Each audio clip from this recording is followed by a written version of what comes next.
Did you not accept ages ago that you weren't getting his sack? But now Kesley in Super Chat saying now Arsenal must respond by signing Rodrigo. And I agree. I think now... as well as Eze. I mean, you needed Rodrigo and Eze, in my opinion, anyway, if you were serious about winning the league. Now that Liverpool are going to get Isak, most likely, you have to get both. I'm serious. You have to retaliate. Have Arsenal got the cash? Yeah, I know it's not simple, but you must find the money. Have you got? I was about to say, where have you got the cash? I actually don't know. No, we'd have to sell a whole amount of players.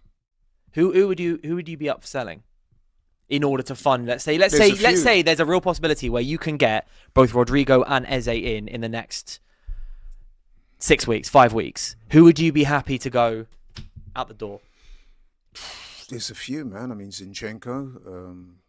But these are players you have to sell for high enough fees to raise the funds to buy them. This is that. This is why I'm asking. No, we want to keep Wanyery, man. Yeah, but he would get some decent money, Wanyery. Yeah, but we're not. What about Saliba? They just signed that. We're not selling him, mate. No. Are you sure you don't want to sell him just before the 1 year contract left? Did you see him yesterday? Summer?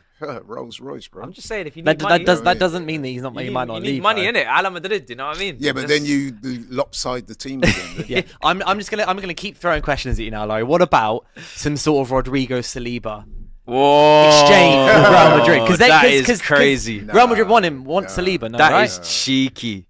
I'm just saying, if you feel like your defense is so solid. Personally, no. Saliba is an absolutely integral part of our team. Do you think 100%. Do you think that would be downgrading Arsenal's starting 11 if you swapped Rodrigo for Saliba? That's a good question. Yeah. I actually do. What? But this must because what you're doing in effect is that you're selling one of your best players, right? Arguably one of your most naturally talented players. You're bringing in a guy that's never played in the Premier League, and you're also seriously reducing one of the areas of the team that's been so strong, the defense. That partnership with Saliba and Gabriel, that's been gold for us. So you're detracting from that to bring in a guy who, whilst is a very talented player, never played in the Premier League. Nah, you can't be doing that. So risk. What risk I would say though, high. we do have players that Martinelli, possibly even Martinelli, Trossard, Fabio Vieira, Zinchenko, maybe even Kivior. Do you reckon you can kind of dig up some of the peripheral players Nelson, to raise the funds? Better hurry. You know what I mean? Yeah, there isn't not. This is. There is time, but there isn't. No, it's not. Because at the end of the day, this is what I'm panicking about, man. In a Machiavellian way, I'm just thinking. I can't help but think about Arsenal. Surprise, surprise.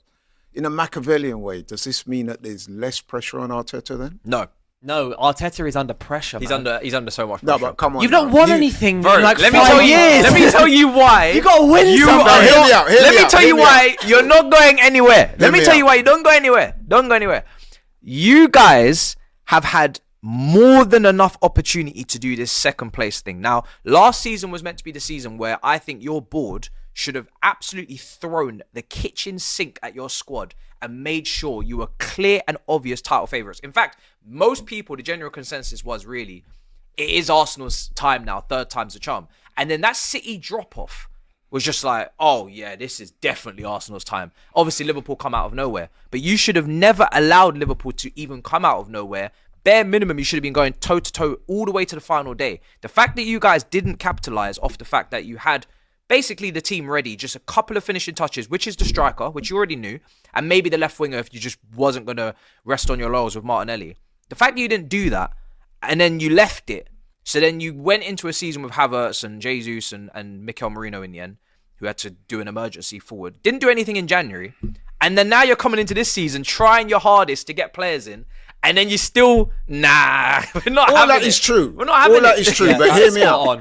Not having it, man. No, you're actually right. Because otherwise everything you said there, I can't really disagree with. But here's the Machiavellian side of things. Saliba's going next summer. If you don't win the league this season, you've truly missed the boat. I want to let you know. Saliba's going next summer. But then you're missing the boat, Laurie, and then you're not going to win the league. No, but what I'm saying is, in terms of what I said about the Machiavellian view that does this reduce the pressure on Arteta is this. It's that straight away, as soon as you guys heard about Isak, you said, oh, title's done.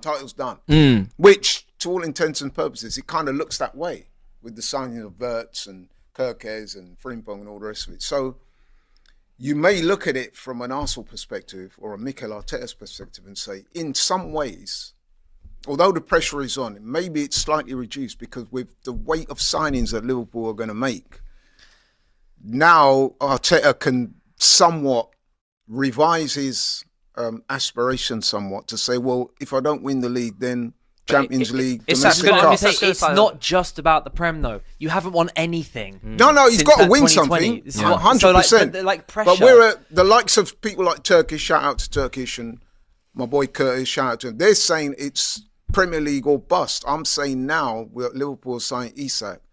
Is it almost an unreasonable expectation to expect Arteta to win the Premier League and champs? There is a way where Arsenal can not win the league and Arteta can still be, I think, deemed to have a successful season if you go win the FA Cup and or the Carabao Cup and or Champions League final, win the Champions League. But if you don't end up lifting something at some point next season, either no, but that's exactly what I'm saying.